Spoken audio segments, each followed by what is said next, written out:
नेपाली सञ्चार आकाशको एक नक्षत्र गोरखापत्र। त्यो बेला शासन व्यवस्था नागरिक मैत्री थिएन। राज्य स्तरका सूचना जनस्तरसम्म आइपुग्न ज्यादै मुस्किल थियो। आफ्नै गाउँ वरपर भएका घटनाबारे थाहा पाउन पनि निकै चुनौतीपूर्ण थियो।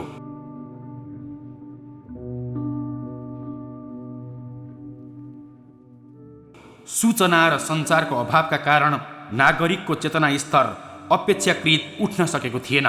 एक हिसाबमा आम जनता अन्धकारयुक्त जीवन भोग्न बाध्य थिए।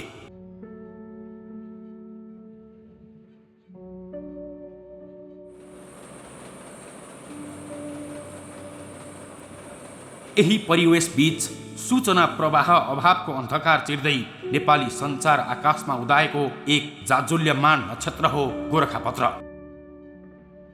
1958 साल वैशाख 24 गते सोमबार नेपाली आम सञ्चार क्षेत्रका लागि एक सुनौलो दिन बन्यो। जुन दिन नेपालमा पहिलो पटक अखबार छापियो गोरखापत्र।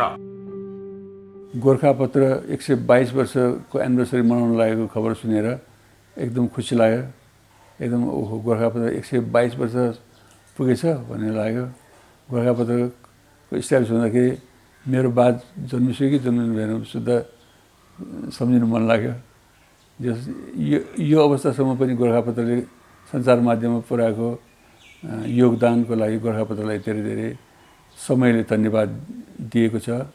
मेरो तर्फबाट पनि धन्यवाद दिन चाहन्छु, बधाई भन्न चाहन्छु र आगामी दिनहरूको लागि शुभकामना पनि दिन चाहन्छु। कठिन प्रसवपछि जन्मिएको गोरखापत्रको इतिहास चुनौतीपूर्ण मात्रै नभई गर्विलो र उत्प्रेरक पनि छ। सुरुमा साप्ताहिक रूपमा छापिन थालेको गोरखापत्र 1991 साल वैशाख 8 गते सातामा 2 पटक र 3 पटक हुँदै 2017 साल फागुन 7 गतेदेखि हरेक दिन बिहान पाठकको हातमा पुगिरहेको छ। 2019 साल कार्तिक 2 गतेदेखि असोज 22 गतेसम्म त गोरखापत्र बिहान र साँझ गरी दिनमा 2 पटक प्रकाशन भएको गौरवमय इतिहास छ। स्थापना कालदेखि नै जनताका लागि खबर संवाहक बनेको गोरखापत्रले नेपाली भाषा, साहित्य, कला, धर्म, संस्कृतिको विकास र पुस्ता हस्तान्तरणमा निर्वाह गरेको भूमिका अविस्मरणीय छ। गोरखापत्र एक औसत अखबार मात्रै होइन, नेपाली सञ्चार क्षेत्रको गौरवशाली सम्पदा र नेपालको सामाजिक, राजनीतिक, आर्थिक लगायत सम्पूर्ण क्षेत्रमा भएका घटनाको साक्षी पनि हो। थुप्रै पत्र पत्रिकाहरू निस्किन्छन् आजकल, तैपनि गोरखापत्र भनेको एउटा जेठो एउटा पत्रकारिता जगतको चाहिँ एउटा अभिभावक जस्तो को रूपमा पनि सबैले स्वीकार हुन्छ र गोरखापत्र संस्थान 122 वर्ष पुगेको छ र 1,22,000 वर्ष पुगेको पनि सुन्नु त पाइँदैन, तर पुगोस्। सधैँ नेपाल रहेसम्म गोरखापत्र संस्थान गोरखापत्र रहिरहन्छ अनि नेपाल पनि पृथ्वी रहेसम्म नेपाल रहिहाल्छ। नेपाल रहेसम्म गोरखापत्र रहिरहोस् मेरो शुभकामना छ। प्रजातन्त्र स्थापना निर्दल बहुदल हुँदै गोरखापत्र सङ्घीय लोकतान्त्रिक गणतन्त्रको पहरेदार बनेको छ। नेपालमा 1994 सालदेखि पत्र पत्रिकाको दर्ता सुरु भयो र पहिलो पटक शारदा मासिक र दोस्रोमा गोरखापत्र दर्ता भयो। दोस्रो नम्बरमा दर्ता भए पनि खबर कर्मको हिसाबमा गोरखापत्र नै पहिलो हुन पुग्यो। त्यसैले त यसलाई देशकै जेठो अखबार भनिन्छ। नेपाली पत्रकारिताको अग्रणी संस्था गोरखापत्र संस्थानका प्रकाशनले आम सञ्चार विकास क्रमको नेतृत्व गरेका छन्। यो बिनाको नेपाली पत्रकारिताको इतिहास पूर्ण हुँदैन। मुलुककै जेठो अखबार गोरखापत्रको प्रकाशनलाई आधार मानेर वैशाख 24 गतेलाई राष्ट्रिय पत्रकारिता दिवस मनाइँदै आएको छ। राजनैतिक, आर्थिक, सामाजिक रूपान्तरणको साँची गोरखापत्र र संस्थाका प्रकाशनमा थपिँदै गएको विविधताले समयको मागलाई सम्बोधन गरेको महसुस गरेको छु। तर बदलिएको प्रविधि र सूचनाका आयामलाई आत्मसात गर्नुपर्ने जरुरी छ। तीव्र सूचना प्रवाहको प्रतिस्पर्धाबीच विश्वसनीय सूचना नागरिकमा लैजाने जिम्मेवारी गोरखापत्र संस्थानका प्रकाशनलाई छ। राज्यको सञ्चार संस्था गोरखापत्र अब नेपाली समाजको आवाज तथा सरकार र नागरिक बीचको सेतु बन्नुपर्ने थप दायित्व महसुस गरेको छु। उमेरले मात्रै जेठो होइन, जिम्मेवारी र खबर कर्मका हिसाबले पनि गोरखापत्र सधैँ अब्बल साबित हुँदै आएको छ। विश्वसनीयता र आधिकारिकता गोरखापत्रको पुँजी हो। गोरखापत्र 1969 सालबाट नेपालमा पहिलो पटक बिजुलीबाट चल्ने मेसिनमा छापिन थाल्यो। सुरुमा गोरखापत्रको नामबाट प्रकाशित भए पनि 1983 साल जेठ 4 गते गोरखापत्र लेखियो। तत्कालीन राजा ज्ञानेन्द्र शाहको शासनकालमा पुनः गोरखापत्र नामाकरण गरियो। तर लोकतन्त्र स्थापनापछि फेरि गोरखापत्र नै लेख्न थालिएको छ। यो अवधिमा गोरखापत्रले धेरै नवीन प्रयोग गरेको छ। नेपालमा पहिलो पटक फोटो पत्रकारिताको सुरुवात गर्ने कीर्तिमान गोरखापत्रले नै रच्न सफल भयो। 1984 साल वैशाख 13 गते गोरखापत्रमा पहिलो पटक सर्वसाधारणको तस्विर छापिएको थियो। श्री चन्द्र कामधेनु चरखाद्वारा धागो काटिरहेकी वीरगञ्जकी 12 वर्षीय सूर्यमती श्रेष्ठनीको तस्विर छापिएको दिनलाई आधार मानेर करिब 2 दशकदेखि प्रत्येक वर्षको वैशाख 13 गतेलाई राष्ट्रिय फोटो पत्रकारिता दिवसका रूपमा मनाइने गरिएको छ। बालकृष्ण सम पहिलो प्रधान सम्पादक रहनुभएको गोरखापत्रले 2000 सालदेखि समाचारदाता राख्ने चलन सुरु गरेको हो। 1908 सालमा तत्कालीन प्रधानमन्त्री जङ्गबहादुर राणा बेलायतबाट फर्कदा ल्याएको गिद्दे प्रेसबाट गोरखापत्रको प्रकाशन सुरु भएको हो। 2038 सालमा वेब अफसेट मेसिनबाट छपाई सुरु भएको गोरखापत्र 2059 साल असार 10 गतेबाट रङ्गीन कलेबरमा छापिन थाल्यो।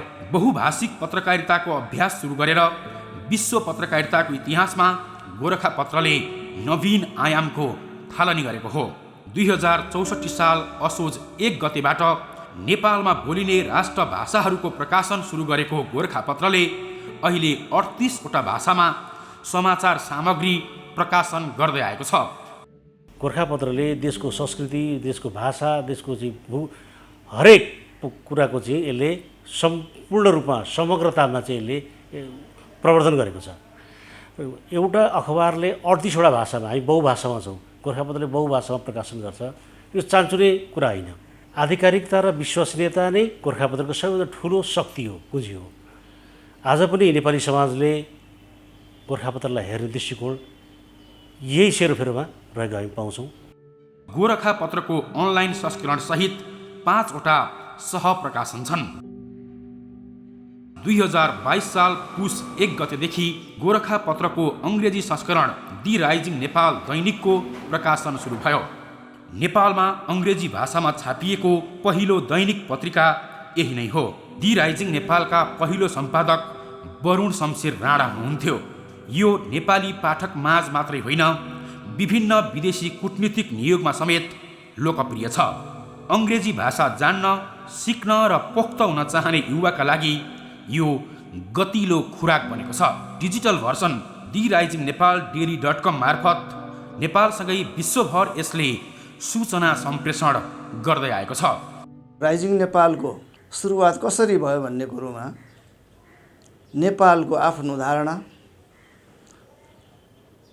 अन्तर्राष्ट्रिय जगतमा डिप्लोमेटिक मिसनहरूमा र संसारभर रहेका अङ्ग्रेजीभाषी पाठकहरूमा समक्ष नेपालको धारणा, नेपालको विचार पुर्याउने उद्देश्यबाट सुरुवात भएको हो। एउटा लुक, लेआउट र डिजाइनको हिसाबले पनि एउटा छलाङ मार्नुपर्छ भन्ने हिसाबले हालसालै वर्तमान कार्यकारी अध्यक्षज्यूको पहलमा एउटा नयाँ स्वरूपमा प्रकाशित हुँदै आएको छ र यसले आफ्ना पाठकबाट ओभरवेल्मिङ रिस्पोन्स पोजिटिभ फिडब्याक पाएको छ? नेपाली साहित्यको श्रीवृद्धिका लागि 2025 सालदेखि गोरखापत्रको सहप्रकाशनका रूपमा मधुपर्क मासिक प्रकाशन भइरहेको छ। मधुपर्कले देशभित्र र बाहिरका साहित्यकार कलाकारलाई चिनाउने मात्रै होइन, कला साहित्यको माध्यमबाट जागरण ल्याउन निर्वाह गरेको भूमिका अनुकरणीय छ। भाषा संस्कृतिको संरक्षणसँगै उन्नयनका लागि मधुपर्क गर्विलो सारथी सिद्ध भएको छ। आम युवामाझ गोरखापत्रको सहप्रकाशन युवा मञ्च निकै लोकप्रिय छ। यो 2045 सालदेखि मासिक रूपमा नियमित प्रकाशन भइरहेको छ। बजारको स्वरूप र पाठकको रुचिमा आएको परिवर्तनसँगै यसले नवीन एवं ज्ञानमूलक सामग्री पस्कँदै आएको छ। लोकसेवा तयारीदेखि इतिहास, प्रविधि, सफल व्यक्तिको जीवनी जस्ता उत्प्रेरक एवं सूचनामूलक सामग्रीलाई युवा मञ्चले प्राथमिकता दिँदै आएको छ।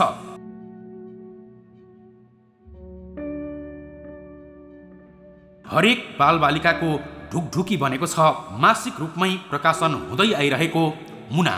2047 साल पुस महिनादेखि निरन्तर प्रकाशन हुँदै आएको मुनाले बालबालिकाको रुचिलाई मात्रै ध्यान दिएको छैन, बाल साहित्यको प्रवर्धनका लागि समेत प्रभावकारी भूमिका निर्वाह गर्दै आएको छ। यसले बाल मैत्री सामग्रीलाई प्राथमिकतामा राखेको छ।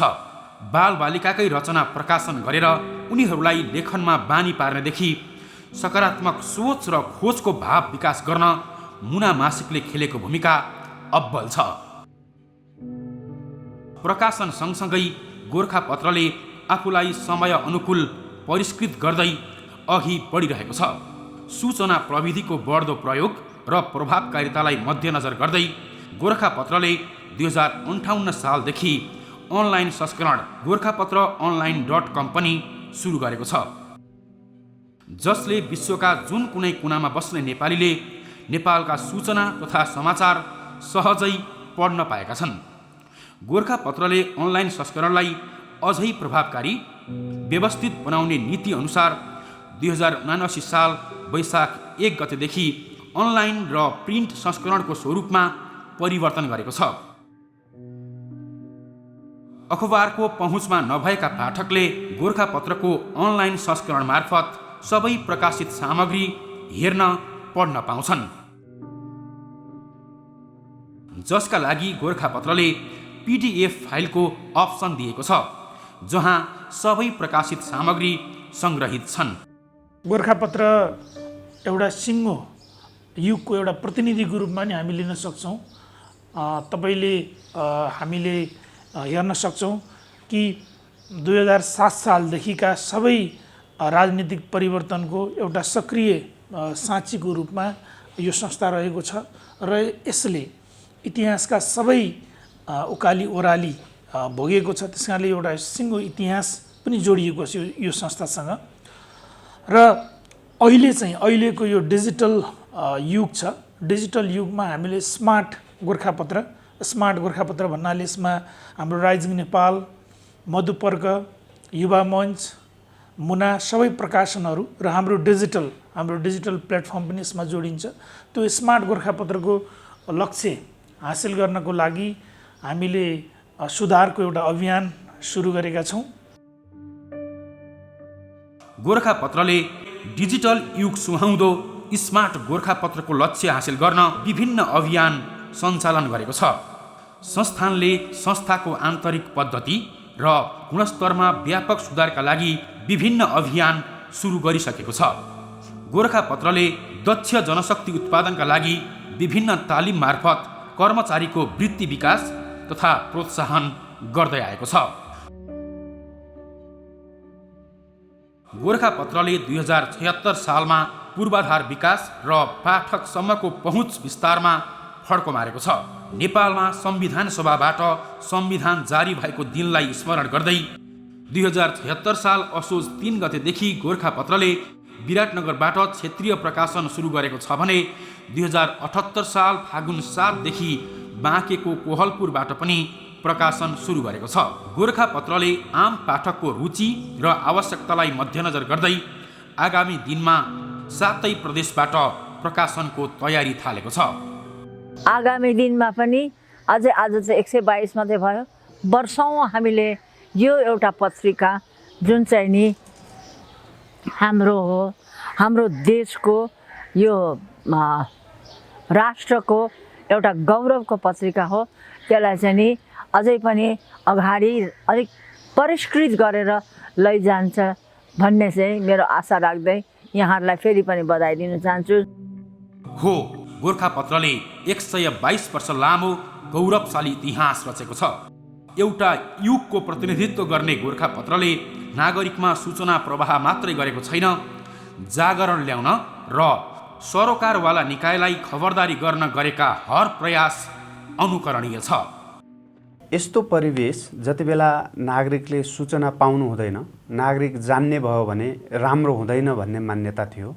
आर्थिक, राजनैतिक, सामाजिक परिवेश अत्यन्त सङ्कुचित, अत्यन्त साँघुरो थियो।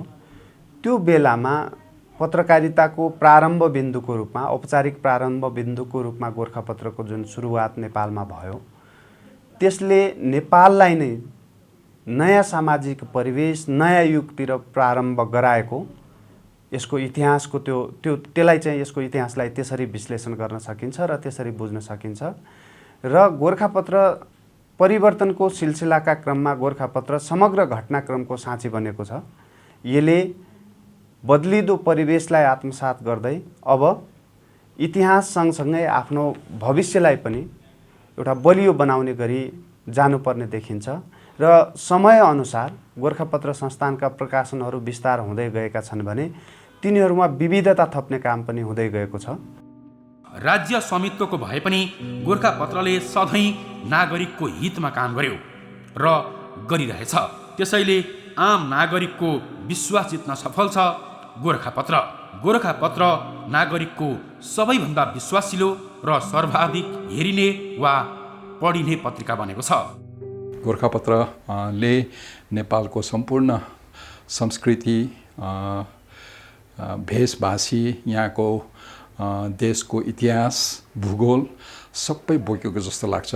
र यो संस्थालाई अब अहिलेको नयाँ जमानामा जति मसरुम भए पनि हामीले हाम्रो यो एउटा संस्थानलाई हामीले जोगाएर लिएर जानुपर्छ जस्तो लाग्छ।